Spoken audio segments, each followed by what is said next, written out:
Welcome everybody, and thank you for tuning into ISLA'S online course fair. Today we will be discovering Latinx studies with Professor Lizbeth de la Cruz Santana. My name is Pamela Morales, and I'm here with Ariel Morales.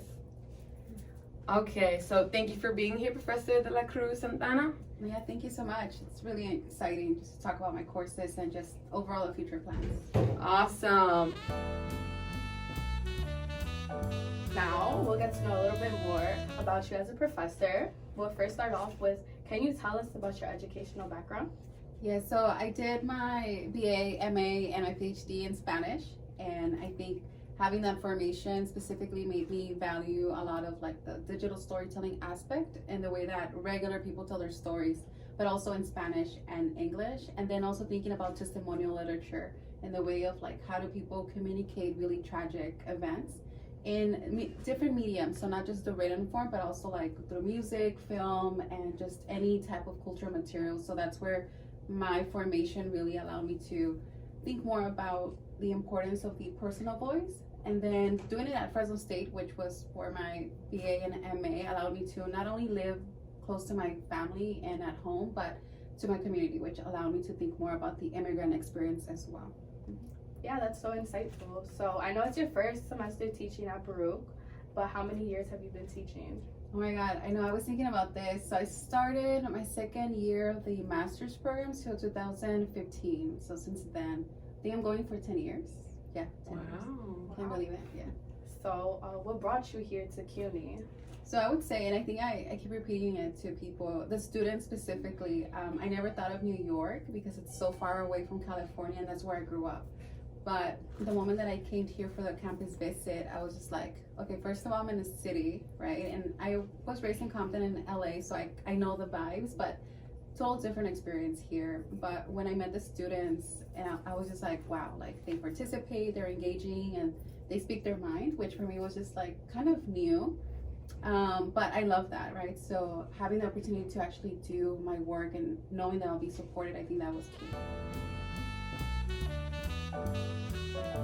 Great, thank you. So now moving forward with the course overview and a brief statement, can you tell us about the courses you will be teaching next semester? Yes, so the first one, which I'm really, really excited for, it's the U.S.-Mexican border relations. So this will be the actual text that students will have to read. And it's Migrant Feelings, Migrant Knowledge, actually published in this collection here. But it's basically catering to migrant stories told through digital narratives. So thinking about what happens when you get deported, and then also how do migrants themselves create knowledge or theorize about their own experiences. So it's not just the academics coming into play, letting us know these experiences, but people actually saying this is what happened to me and this is how I'm processing this whole process, right? Or like theorizing about it.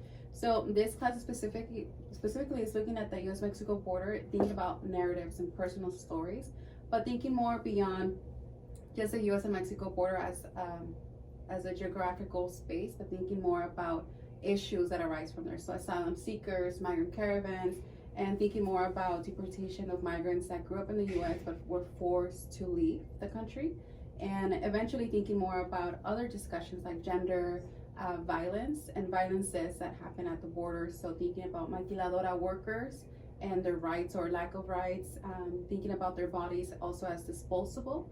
And then that will lead us into thinking about migrant deaths at the U.S.-Mexico border, specifically the Sonoran Desert. So again, thinking about bodies that can no longer speak. So kind of like putting that into a parallel with those that are speaking currently right now through stories in the Humanizing Deportation Archive, but then also thinking about those that we only know about them because there's digital humanities projects actually like locating these bodies and trying to figure out who they are. Yeah. Well, digging a little bit deeper into your answer, why is it so important to learn about Latinx communities in the U.S.? Yes, so for that second course, I think for me it's very important to also highlight art and vignettes. So one of the critical text that we're going to be reading is Alberto Ledesma's Diary of a Reluctant Dreamer. So thinking more about now the communities within the U.S., right? So undocumented, non-citizens, and to really provide a wide sample for students to understand the different dynamics, right? Not just only immigrants or migrants in New York City, but overall throughout the U.S. And doing it with art, I think, makes it super, I feel easier for students to kind of tackle this conversation, because at the end of the day, it's not just dynamics of anti-immigrant rhetoric or saying, well, just get in line, but to actually understand why there's no line for so many people, right? And I think through art, like this image here, kind of figuring out why this was painted, why is it important for students to understand a little bit more about the collaboration between local authorities and immigration and criminalizing communities of color specifically. So I think what I really want students to get out of this class is to understand that each story is valuable. And at the end, what we're gonna do is have a theater piece to this class where students are gonna perform, and we're gonna create the dialogue, I guess, the play together and perform it at La Tea. So it's gonna be like a culminating experience where students are gonna have the opportunity to, you know, communicate their learned experiences, but then also help me develop a teach-in type of thing, where Teatro Campesino, that's what they did. They allowed people to learn about their rights through theater, because people just have to attend the play and then they hear, right, what's being communicated to them.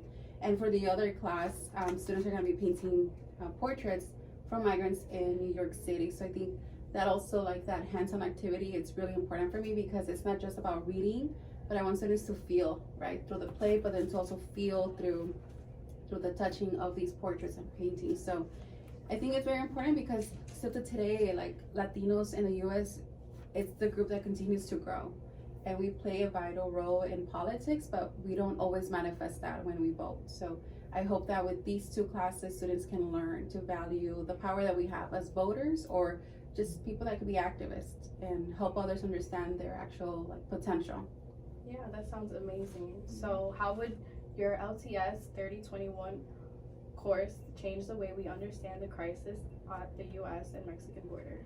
Yeah, so I think for me, and it's coming from this other project, Flies at Tijuana Mural Project, and where you take a conversation regarding those who grew up in the US and then they get deported, for students to see that it's not just about the US-Mexico border, right? Like the actual physical space, but that there's stories linked to deportation. There's stories linked to each of these bars that make up the border, or la frontera, and to understand that when we make political decisions, right, or like who is it that we vote for, or our personal way of interacting with others, specifically migrant communities, that each person has a story. So that's what I want, right, for this class, for people to start thinking more beyond the numbers, beyond the statistics that we hear about regarding removals and deportation, but to think more about, these are real people, right? After each number, there's a real person that also has a family. So to think about like those left behind, and then the processes these people are going to be facing when they're forced to return to a country that, yes, they were born there, but it doesn't mean that they have real family ties, or that transition is going to be easy just because they're from that place. Yeah, so what are you most excited to teach about in this course? So I think for me, there's so many topics I feel that are so important, but specifically the conversation regarding migrant deaths at the US-Mexico border. I think that would allow students hopefully to understand that this conversation of the constant border reconstruction, because the border has always been there, the physical one specifically in the 90s, but to think about what's going to happen now that we are reinforcing the border, creating more barriers for migrants to, first of all, not seek asylum legally because they have the human right to do so, but then also to kind of impede this movement for humans, right, and people from the south of the US and specifically Latin America and Mexico. But to see this as an important conversation, right, like if we are reinforcing the border, then where are people going to cross? And it's usually the desert, and the desert is deadly. It's a natural deadly, and it kills people. So to understand that, right, so dynamics beyond New York, because for many of the students, I'm pretty sure they've never been to the border. So to understand the border without being there, I think it's going to be a challenge, but I think it's going to be doable. Yeah, thank you. So digging a little bit deeper into the course, what are the required texts? Yeah, so for the US-Mexico border, it's Migrant Feelings, Migrant Knowledge. And it's a collection that has multiple essays and chapters that talk about what it's like to be deported, but from different migrant profiles. So you see dreamer moms, childhood arrivals, folks from the migrant caravan, and then also those that decided to live beyond the border. So those that actually settles within like Mexico City or Guadalajara. What is the coursework to be expected? Yeah, so I like to not be traditional, I feel, for my classes. And what I want students to do is, of course, presentations, group work, but the final project or final exam, quote unquote, will be actually this teaching activity that I'm doing where students are going to be painting migrant stories and hopefully helping and supporting and creating digital narratives for the Humanizing Deportation Project. So hands-on activities and where they're going to learn how to like support a storyteller in creating their actual story for it to be public for people to view. Yeah, thank you. Is there any fun facts or anything you like to share about yourself for the students to know?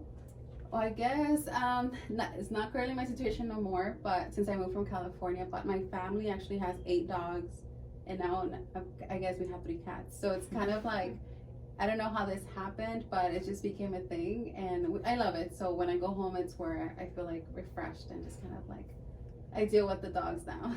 Puppy love, like Yeah, exactly. Yeah. Awesome, thank you. So stay tuned for ISLA'S online course fair, where you'll get the chance to meet other amazing professors like Professor de la Cruz Santana. So registration is open now, so make sure you guys go onto CUNYfirst and enroll for classes like LTS. A Porvenir!